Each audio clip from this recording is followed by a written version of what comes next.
60 The Answer. Get the latest weather, traffic, and news updates online at 560theanswer.com. Now, from the Signature Bank Studios. Insert Democrat socialist here. Runs the Democratic House floor for 30 plus years running. He's promising this and he's stealing that. Where can you get that kind of money? He's using your house like his own piggy bank. You ought to know by now. You can pay off your house here in Illinois, but you can never keep up with the taxes. Oh, how it's always been the plan to have a taxpayer pay, no doubt. Not a matter of if anymore, but when you're moving out. I said, when you're moving out. Top of the morning, Dan Prof. To that theme music means it's time for our weekly conversation with the Wirepoints.org boys. All things Illinois policy related. And to paraphrase the late great Milton Friedman, Nobel laureate, of course, nothing is so permanent as a pilot program in Cook County. And so you may recall that Tony Preckwinkle launched a universal basic income or guaranteed basic income pilot program. You know, they just wanted to see. They didn't want to preordain anything. They wanted to try something out, measure it, and see if this is something that should be made permanent and scaled. But again, completely open-minded. Yeah. Mm-hmm. And so they launched it in 2022. Oh, yeah. It was aided and abetted with federal COVID relief funds. Sure it was, because that has something to do with combating a pandemic. Once the largest publicly funded program in the nation, receiving $42 million in federal funding thanks to Biden's funny money program, the Cook County Promise Guaranteed Income Pilot provided monthly payments of between $500 and $3,250. Provided monthly payments of $500 to 3,250 households for 2 years with no strings attached. $500 a month, 3,200 families in the households in the pilot program, 2 years, no strings attached. And as the Economic Security Illinois Director, what is that? Don't know. Doesn't matter. Sarah Sahib says it.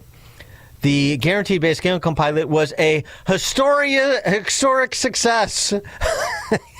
Yes. It was a glorious success, comrade. I don't know why I find this so humorous, but I mean, it's just so on the nose.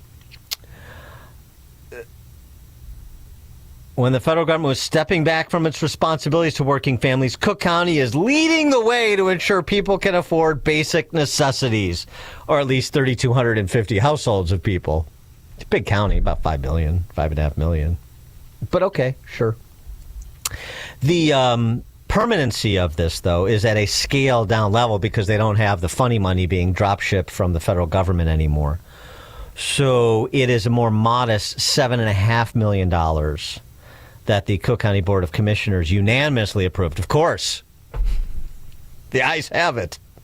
Unanimously approved $7.5 million for a permanent guaranteed basic income program last week.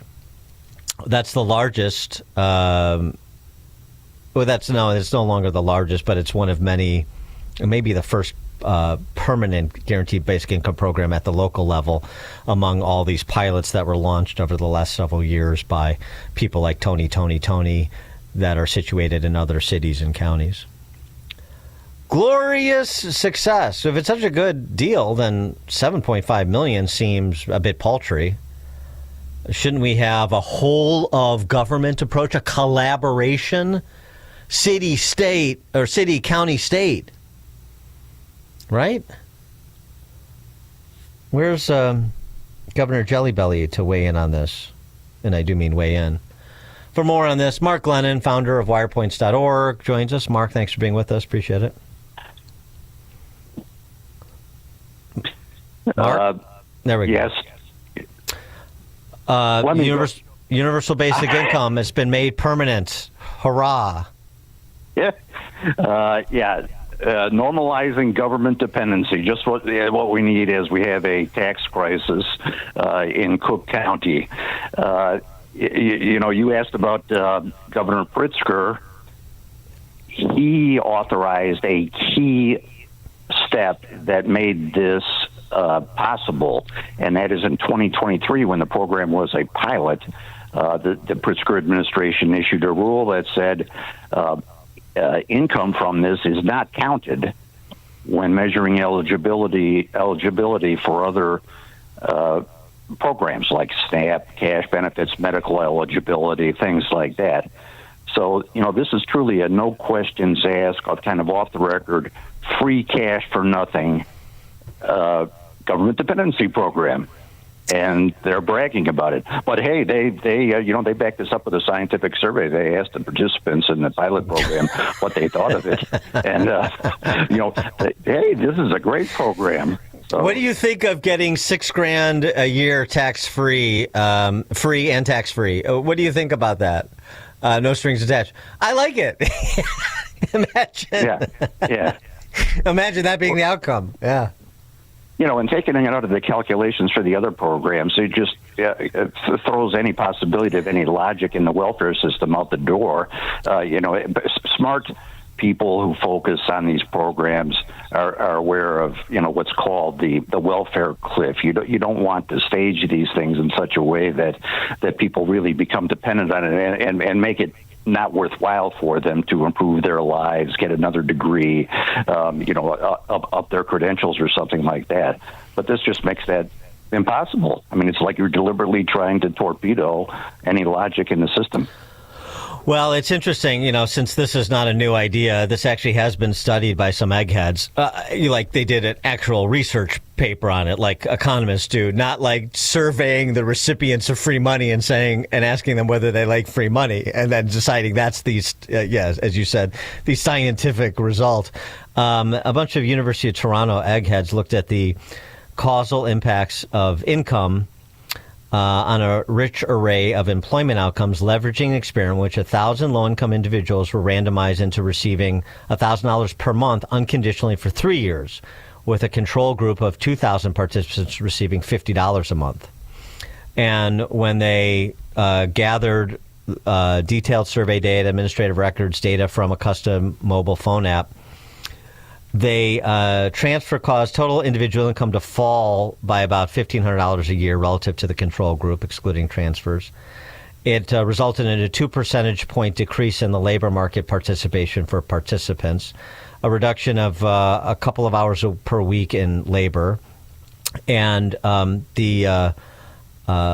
what you saw happen was the largest increases in time were spent on leisure, smaller increases in time spent on other things such as transportation. And we find no impact on quality of employment and no impact on investments in human capital.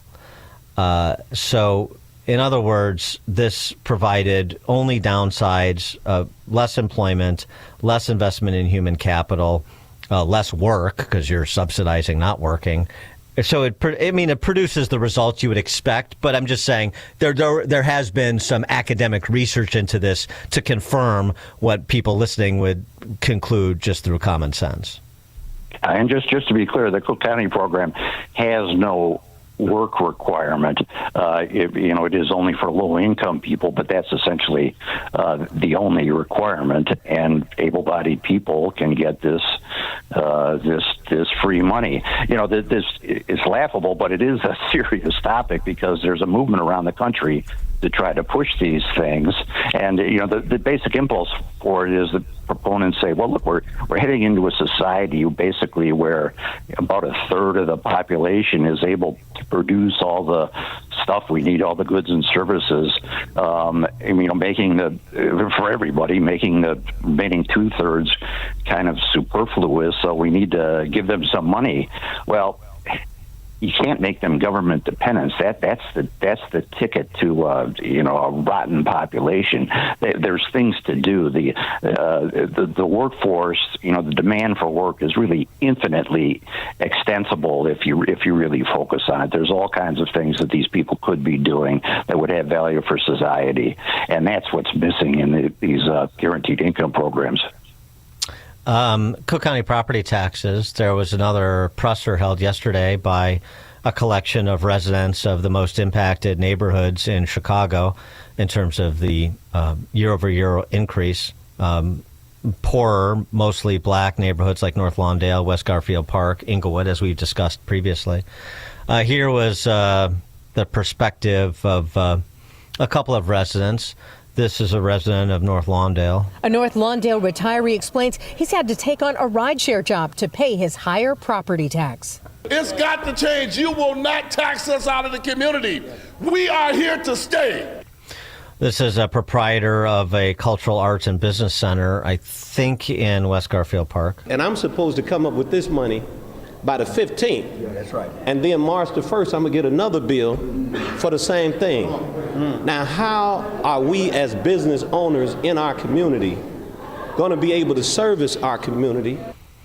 What do you think, Mark? Do we have an opportunity for a moment here when it comes to our long-running saga with the Cook County property tax classification system and property taxes in Illinois generally?